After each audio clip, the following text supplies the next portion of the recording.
bienvenidos a todos a estas clases de ecocardiograma. Esta es la clase número 1 en la cual vamos a hablar de las características del potencial de acción de una membrana miocárdica ventricular, el potencial de acción de la membrana miocárdica de igual manera y las diversas corrientes iónicas relacionadas. Pero antes de ello les voy a hablar de nuestros semanarios. En estos semanarios nosotros enviamos información. Por ejemplo, te podemos enviar el link para que te unas a nuestra comunidad de anatomía de Telegram, o la información para que tú puedas comprar los libros, un banco de anatomía, el banco de farmacología, el link para escucharnos nuestros podcasts en Spotify, información sobre las trivias diarias o para que te puedas unir al grupo de Facebook. Puedes encontrar ahí un link en la descripción para que dejes registrado tu correo y des la autorización para que semanalmente se te envíe este correo a tu bandeja. Sin más, entonces iniciamos con lo que es la primera clase de lo que es ecocardiograma.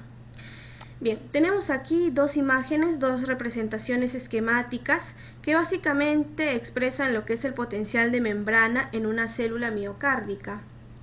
Las dos están expresando lo mismo. En estas fases, en este potencial de acción cardíaco va a haber 5 fases, del 0 al 4. En la primera fase, la fase 0, vamos a cambiar de... En la primera fase aquí, en la fase 0, va a durar aproximadamente de 0,5 a 2 milisegundos. Y básicamente aquí se van a abrir lo que son los canales de sodio dependientes de voltaje y va a permitir que una corriente rápida, va a permitir que ingrese el sodio con una corriente rápida, ¿no? Pero también se van a abrir los canales de calcio. ¿Pero qué canales? Los canales tipo L, o sea, los que van a permitir una corriente de entrada lenta desde el espacio extracelular hasta el espacio intracelular. Y lo que básicamente va a provocar esto es que el potencial de membrana vaya desde su estado de reposo, que aproximadamente es unos menos 90 milivoltios o menos 60 milivoltios en los nodos, hasta superar el potencial de membrana, que normalmente suele ser entre menos 65 milivoltios o menos 50 milivoltios en el nodo.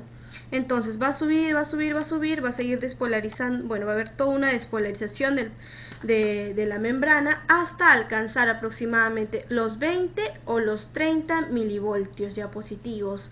Entonces, como va a haber una despolarización, ¿qué va a pasar con la célula cardíaca?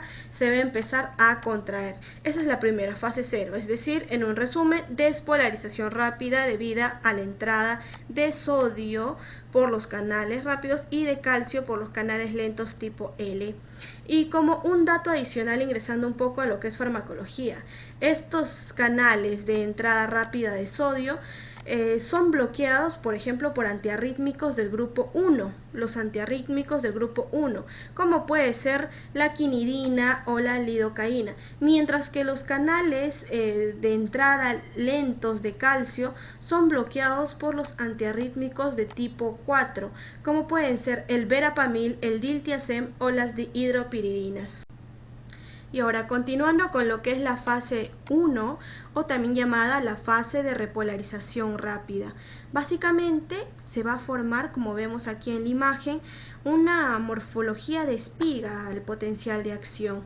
¿Y qué va a pasar aquí? Se van a inactivar lo que son los canales rápidos de entrada de sodio que se habían activado en la fase anterior, se van a inactivar, y lo que sí se va a activar son los canales de salida de potasio. Miren, desde el espacio intracelular al extracelular, esos son los que se van a activar, y con estos cambios va a producir que el potencial de membrana se disminuye un poco, que se acerque aproximadamente hasta los 10 milivoltios. Entonces, en resumen, en la fase 1, que va a ser una fase inicial de repolarización con el inicio de la apertura de los canales de salida de potasio. En la fase 2, o también llamada fase de repolarización lenta o de meseta, va a disminuir lo que es la velocidad de la repolarización. Estamos aquí. y bueno, va a disminuir, como digo, la velocidad de la repolarización. Es decir, por esta fase de la membrana es la responsable de la larga duración del potencial de acción en las células cardíacas. Y aquí va a haber dos corrientes, una que son las corrientes de entrada de sodio y las de calcio, y van a ser básicamente las corrientes de entrada, pero cual no rápidas como en la fase 0, sino las corrientes de entrada lenta que no se habían terminado de desactivar por completo. Y también vuelvo a mencionar, para que no se olviden, la corriente de entrada de calcio, pero va a estar predominando en esta fase la corriente lenta de entrada de calcio. Ahora, estos canales además van a ser los que se demoran más en inactivarse y van a ser los que disparan, bueno, esto en general va a ayudar a que se dispare la contracción cardíaca. Entonces, este juego aquí de las bombas va a hacer que la velocidad de repolarización esta velocidad de repolarización hace que el potencial de membrana permanezca, miren, en torno a 0 milivoltios. Ya ahora en la fase 3, o también llamada la fase final de la repolarización, como se puede ver, va a aumentar nuevamente la velocidad de la repolarización. Miren, cae en picada.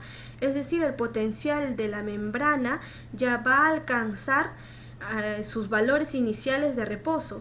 En esta fase lo que va a hacer es, ya se va a inactivar por completo los canales de sodio que faltaban inactivarse y también los canales de calcio, pero lo que se va a terminar de activar totalmente son los canales de potasio.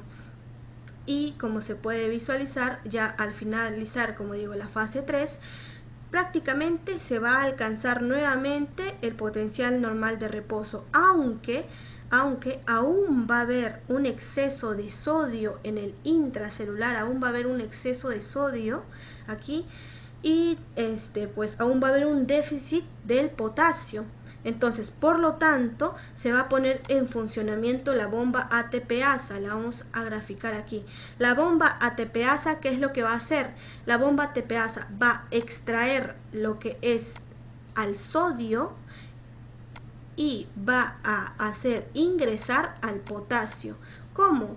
Va a botar 3 sodios y va a hacer ingresar 2 potasios. Entonces, de esa manera. Entonces, en resumen, en la fase 3 se va a dar la repolarización con la salida de potasio para restaurar el potencial de membrana a aproximadamente menos 90 milivoltios, y en esta fase, como dije, se activa la bomba de sodio-potasio ATPasa, que extrae sodio y bombea potasio al interior de la célula. Y llegamos a la última fase, a la fase 4, que básicamente va a ser un intervalo diastólico comprendido entre lo que es el final de un potencial de acción y el siguiente que viene. Aquí van a funcionar dos. Va a seguir funcionando lo que es la bomba sodio-potasio ATPasa, pero también va a funcionar un intercambiador de sodio-calcio, que básicamente va a restituir lo que son las concentraciones iónicas de estos a ambos lados, tanto extracelular como intracelular. Y ahora es importante mencionar que este intercambiador, su dirección depende del potencial de membrana y también del gradiente iónico. Entonces, una vez restablecido eso, es ahí donde termina el potencial de acción de la célula cardíaca. Recuerda seguirnos en las redes sociales, nos encontramos como AcademicMed, y recuerda también dejar tu correo en el link de la descripción para que puedas recibir los semanarios de AcademicMed. Muchas gracias por su atención, nos vemos en la siguiente clase.